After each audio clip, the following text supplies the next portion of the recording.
Well, I would just say for months we have been asking for a list of which programs were cut and why, and all we have received is this unintelligible spreadsheet, a sheet that does not seem to reflect reality. We need clear answers on how you need to plan to spend this year's funding, and asking for a commitment that you let us know, because you have terminated programs, you have fired staff. What are you going to do with that money that was already appropriated? Marco Rubio just proved he has no control over his own agency, and Rosa DeLauro exposed him for it in brutal fashion. This isn't just about one bad hearing. It's about a secretary who is either willfully incompetent or deliberately letting billionaires, like Elon Musk, dictate U.S. foreign aid policy.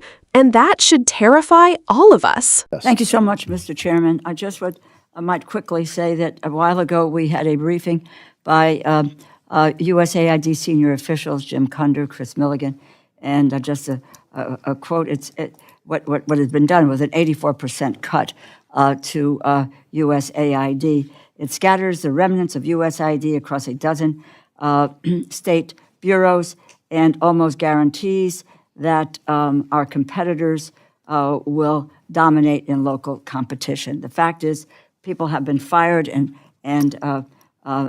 agencies and programs have been terminated. Secretary Rubio, human lives have been lost. Extensive damage is done to the U.S. international standing under your watch. This would not have happened if the administration had followed the law and congressional intent.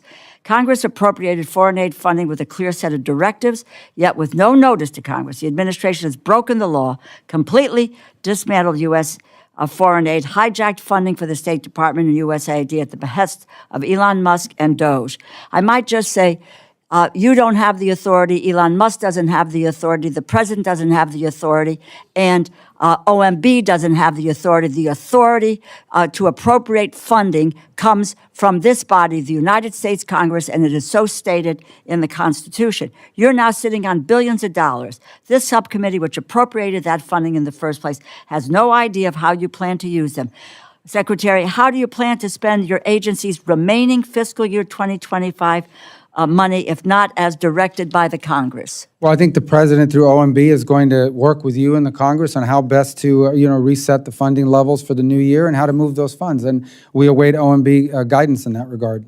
Well, I would just say for months we have been asking for a list of which programs were cut and why, and all we have received is this unintelligible spreadsheet, a sheet that does not seem to reflect reality. We need clear answers on how you need to plan to spend this year's funding, and asking for a commitment that you let us know, because you have terminated programs, you have fired staff. What are you going to do with that money that was already appropriated? Well, again, we're waiting for OMB guidance, and obviously they'll reach out and work with Congress on these funds. OMB is not working with Congress. The president is not working with Congress. You are not working with the Congress. We need to understand, if we are going to appropriate dollars, what it is that has happened. What is it that you propose to do with the billions of dollars that you have expropriated? Yeah, again, that's a function, as you know, that's OMB has those decisions to make, and they'll have to work with you on it. Then I guess you don't have much control over your agency, Mr. Secretary. Well, ultimately, we have a lot of control. Reporting, you have terminated more than 90% of USAID programs, 60% of programs at state. All are the firing of all our development experts in the next few weeks, and are preparing to fire hundreds more at the State Department. We need an accountability. And if we can't, I don't know, if we can't get it from the Secretary, then from whom are we going to get this accountability? It is your department. Well, with all due respect, some of your numbers are incorrect. We have not cut 60% of the funding at the State Department. If you're referring to the budget request, that's different. There has not been mass layoffs at the State Department. I think there's been less than 200 people that have been ripped from the State Department. From the State Department. I'm talking about, USAID. And that's a different one. Well, right. No, it's not a different issue. You now plan to take on, and the gentleman said you're going to scatter the remnants of That's USAID throughout the State Department. Who is going to make sure appropriated funds are spent properly? Well, they're not going to be scattered. They're actually going to be consolidated in a couple of funds that deliver, for example, International Humanitarian Assistance Fund. We'll also have an increase to the Emergency Refugee and Migration Assistance Fund. You mentioned previous secretaries who have moved in this direction, and I just want to say to you that they decided not to do it because it was ill-advised. 15% of the planned cuts, there's 15% planned cuts of state staff. Now, who is going to make sure that appropriated funds are spent properly if you have fired all the staff with experience overseeing the process? Will you personally be approving every expenditure? I know you have a lot of jobs already. No, we're not. First of all, we haven't fired any experienced staff other than the people that were riffed out of the 2 divisions in the department. But other than that, I said at the State Department, there's been only under 200 people have been removed. Some have retired and so forth, but that's normal in any cycle. We are also going to hire new people, Let me including, just as say, I've already... you have, Well, my time is short, Mr. Secretary. so is mine, and that's why I want to tell you that we're my also time going is to bring in short people here. from USAID. My time is short. I reclaim my time. You have terminated key monitoring and evaluation programs. Allow us to account for the use of this funding. How does allowing the money to flow out the door while hamstringing your own ability to track that money make our government more efficient and prevent waste, fraud, and abuse? It's clear that from the administration and Musk that the process is ignorant of the purpose of foreign aid, utterly unprepared to manage their own dictates, taking a chainsaw to foreign aid with no concern for human lives or the broader consequences for our security, no plan for the future. I yield back. Thank you. What Rosa DeLauro exposed in this exchange isn't just incompetence, it's a moral and constitutional crisis. Let's be crystal clear. Congress holds the power of the purse. That's not partisan spin. That's the Constitution. When the executive branch, with the backing of billionaires like Elon Musk, starts reallocating or hijacking money without congressional approval, it's not just reckless, it's illegal, and it chips away at the foundation of our democracy. But beyond the constitutional violation lies something even more telling: this administration's values. Because foreign aid is about more than dollars.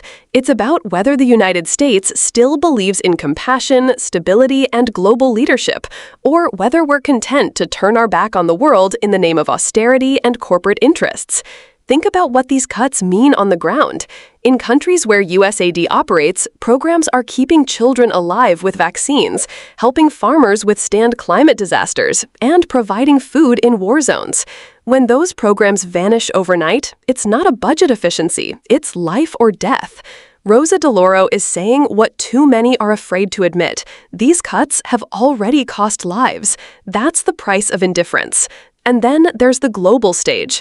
Pulling the plug on aid doesn't just hurt vulnerable people abroad. It hands influence to China, Russia, and other competitors. Foreign aid is one of America's greatest tools of soft power. It's how we build trust, forge alliances, and strengthen democracy worldwide. When we gut it, we're not saving money. We're weakening ourselves and empowering our rivals. Notice Rubio's answers. They weren't answers at all. He hid behind OMB, hid behind the president, hid behind process. And when pressed on specifics, where the money went, who decided, how it will be used, he had nothing. That's not leadership. That's abdication. And DeLauro nailed it. You don't have control of your own agency. But here's the larger problem. This isn't just one official failing. It's the deliberate hollowing out of government. Fire the experts, scatter the agencies, slash the oversight.